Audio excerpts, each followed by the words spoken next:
Bonjour mes frères et sœurs, j'espère que vous allez bien.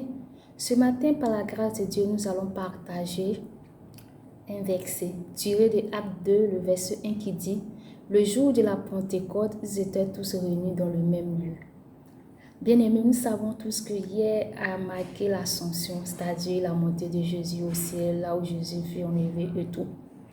La Bible nous dit que dans le livre des Actes chapitre 1, lorsque Jésus a été enlevé au ciel, les disciples sont allés à Jérusalem et se sont retrouvés dans la chambre tous ensemble. Et Acte 2 nous dit, ils étaient tous ensemble le jour de la Pentecôte dans le même lieu.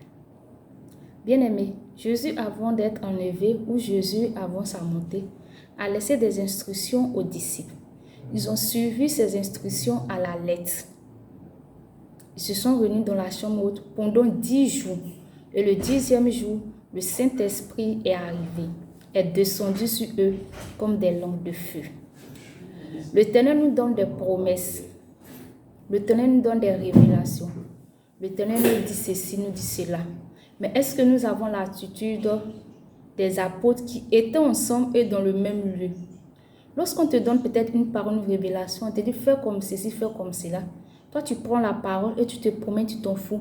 Tu étais dans la prière, le Seigneur t'a révélé quelque chose. Demain encore dans la prière pour que la chose s'accomplisse. Tu penses que si les apôtres n'étaient pas ensemble, réunis dans la chambre haute, le Saint-Esprit allait subvenir sur eux comme des langues de feu.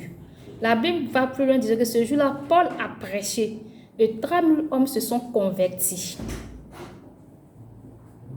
Aujourd'hui, nous sommes nombreux. Les hommes de Dieu nous donnent des révélations. Les servants de Dieu nous parlent par rapport à un sujet, par rapport à un domaine. Ou toi-même, parfois, tu pries. Le Seigneur te parle par rapport à quelque chose, par rapport à une situation.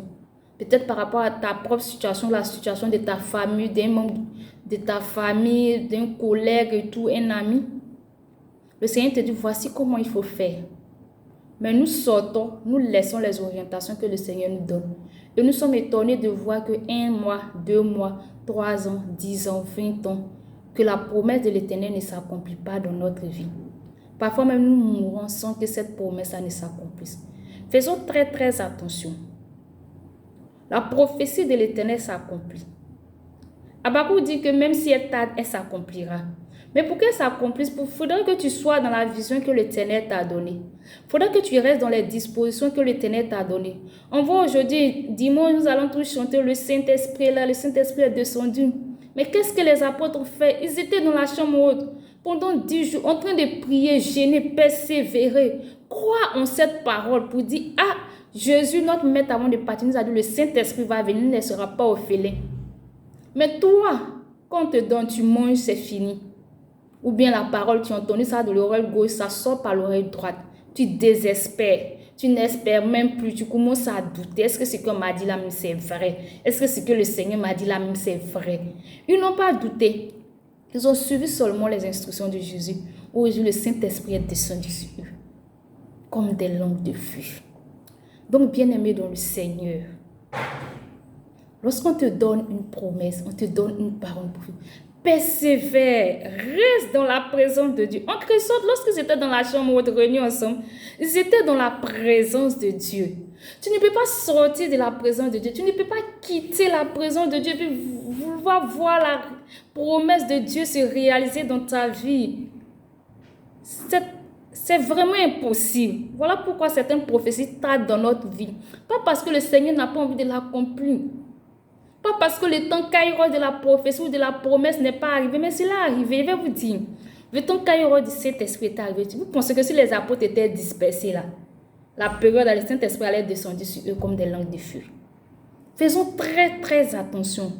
Le Seigneur dans sa grâce nous a donné l'intelligence, la sagesse et surtout le discernement pour pouvoir reconnaître les temps, pour pouvoir reconnaître les saisons, pour pouvoir savoir à quel moment il faut être ici, à quel moment il faut être là, à quel moment il faut partir ou il faut quitter.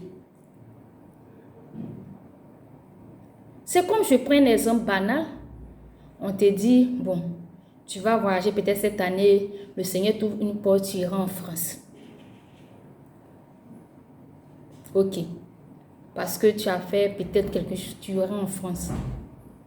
Comme on t'a dit cette année, tu dois aller en France. Tu passes de janvier à décembre en train de te promener. Tu ne t'assois même pas, mais pour lui, tu vas cotiser peut-être ton argent pour aller faire peut-être le passeport. Pour dire là, si Dieu t'ouvre une porte, tu vas demander le visa pour partir. Ou bien mais tu ne peux même pas demander au Seigneur qu'est-ce que je dois faire, dans quelles conditions je dois me mettre. Tu te promènes. Et lorsqu'on dira le 1er janvier 2023, tu diras qu'on t'a donné une fausse prophétie, une fausse révélation. Non. On ne t'a pas donné une fausse prophétie, on ne t'a pas donné une fausse révélation. Tout dépend de la manière dont tu fais pour que la prophétie s'accomplisse. Pour que la promesse de l'Éternel dans ta vie s'accomplisse. Suivons les hommes de ces apôtres. Suivons les hommes de ces apôtres. Suivons les hommes de ces apôtres. Je le répète encore. Suivons les hommes de ces apôtres. Et nous allons voir que la promesse de l'Éternel va s'accomplir dans notre vie. Lorsque tu as compris cela, là, et quand les difficultés viennent, tu sais comment combattre. Tu sais comment crier à l'Éternel. Mais lorsque tu n'as pas compris cela, quand les difficultés viennent, tu es là, tu t'attends, tu passes ici, tu passes là-bas, tu dis à telle personne, prie pour moi, l'autre prie pour moi, tu vas voir tel homme de Dieu, tel servant de Dieu, tu passes d'église en église, et toi-même tu es perdu, tu ne sais même plus quel chemin emprunter spirituellement. Faisons comme les apôtres, lorsqu'on nous donne parole, persévérons, rentrons dans la présence de Dieu, soyons continuellement dans la présence de Dieu, où on verra que la promesse de l'Éternel va s'accomplir dans notre vie. Bonne journée, que Dieu vous bénisse. Soyons sages, il faut persévérer, il faut être dans la présence de Dieu pour voir la promesse de Dieu s'accomplir dans ta vie. Bye bye!